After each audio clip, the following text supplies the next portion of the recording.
Hello, welcome back to the reading of the poem of the Man God, written by Maria Valtorta, Volume 2. Chapter 191, Part 1, The Sabbath at Esdraelon, Little Jabez, the Parable of Rich Dives. 16th June 1945. Give Micah enough money so that tomorrow he may pay for what he borrowed today from the peasants of this area, says Jesus to the Iscariot, who usually handles the common possessions. Then Jesus calls Andrew and John and sends them to two spots from which it is possible to see the road or the roads coming from Jezreel. He calls also Peter and Simon and sends them to meet the men of Doros, with instructions to stop them at the boundary between the two estates. He then says to James and Judas, "Take the foodstuffs and come with me." The peasants of Johanan, women, men, and children, follow them. The men are carrying two small amphoras, which however are not very small, and which must be full of wine. They are jars rather than amphoras and contain about 10 liters each. Please do not take my estimate as an article of faith. This is in parentheses.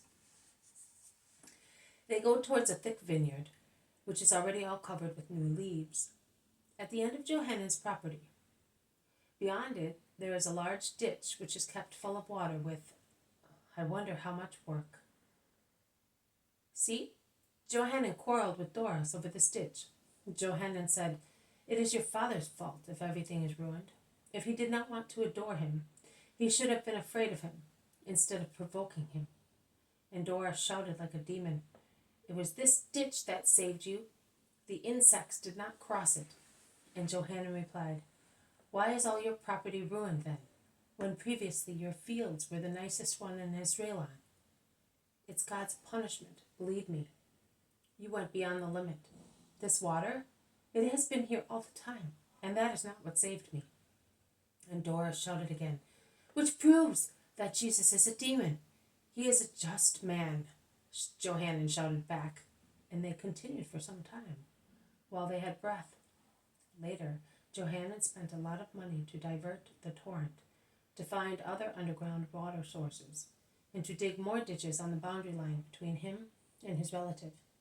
And he made them deeper, and told us what we told you yesterday. After all, he is happy that it happened. He was so envious of Doris. He now hopes that he will be able to buy everything, because Doris will end up by selling everything at a very low price. Jesus benignly listens to all the confidential information, while waiting for Doris's poor peasants, who arrive without any delay and prostrate themselves on the ground as soon as they see Jesus in the shade of a tree. "Peace to you, my friends. Come here. The synagogue is here today, and I am your head of it.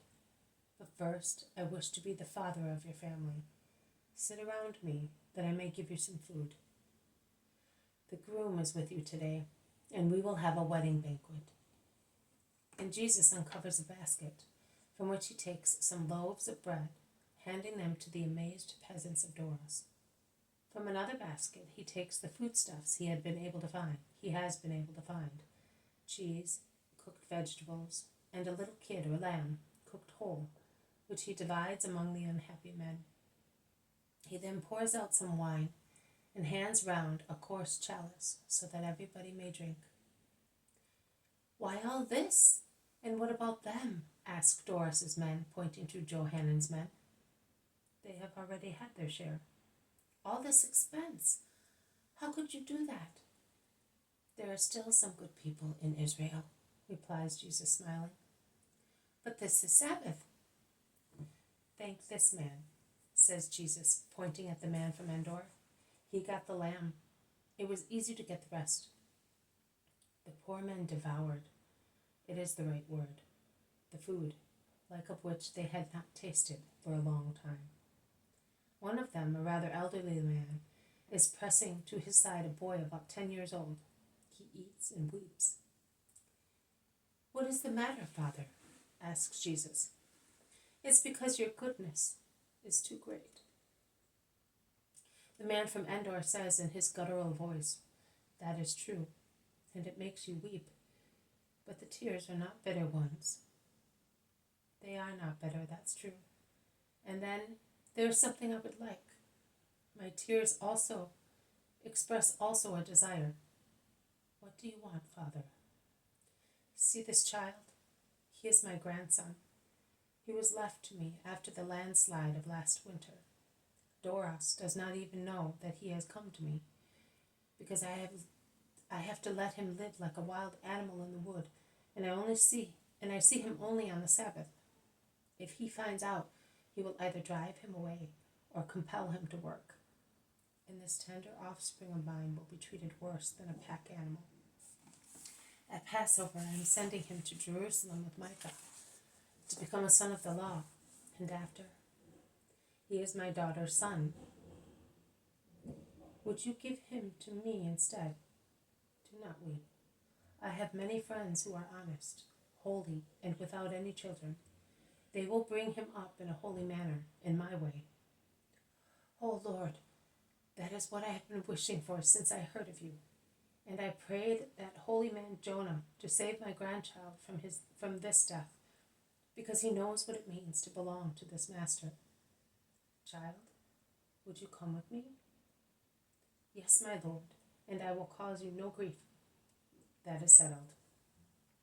But to whom do you wish to give him? Asks Peter, pulling Jesus by the sleeve. Also this one, to Lazarus? No, Simon. But there are so many without any children, and I am one of them. Peter's desire seems to make his face grow thinner. Simon, I have already told you. You are to be the father of all the children I will bequeath to you. But you are not to be bound by any child of your own. Do not be upset.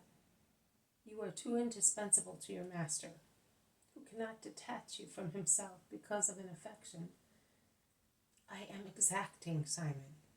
I am more exacting than a very jealous husband. I love you most partially, and I want you to be entirely mine. All right, my lord, all right. Let it be done as you wish. Poor Peter is really heroic in adhering to Jesus' will. He will be the son of my dawning church, all right? He will belong to everybody and to nobody. He will be our child.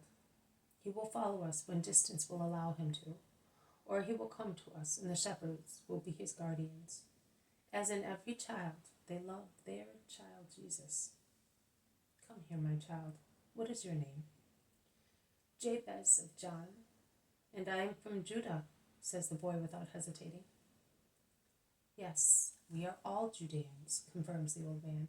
I used to work in Doris's lands in Judea, and my daughter got married to a man from that area.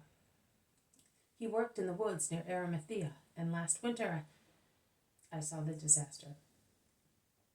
The boy was spared because that night he was far away with a relative. In actual fact, the boy was appropriately named Jabez. I said to my daughter at once, "Why? Do you not remember the ancient tradition?" But her husband insisted in giving him that name, so he is Jabez. And here there's a notation. Jabez was not considered a lucky name. See Chronicles 1, chapter 4, and 9 through 10. It continues.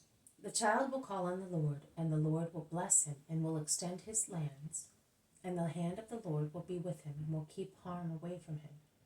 That is what the Lord will grant him to comfort you, Father, and the souls of the dead, and to console the orphan. And now that we have separated the needs of the body from those of the soul, by an act of love for the boy, listen to the parable that I have thought out for you. This has been a reading from the poem of the Man God, written by Maria Valtorta, Volume 2. Chapter 191, Part 1. The Sabbath at Esdraelon, Little Jabez, the Parable of Rich Tithes. Thank you for listening. I will see you tomorrow. May God bless you, and may peace be with you.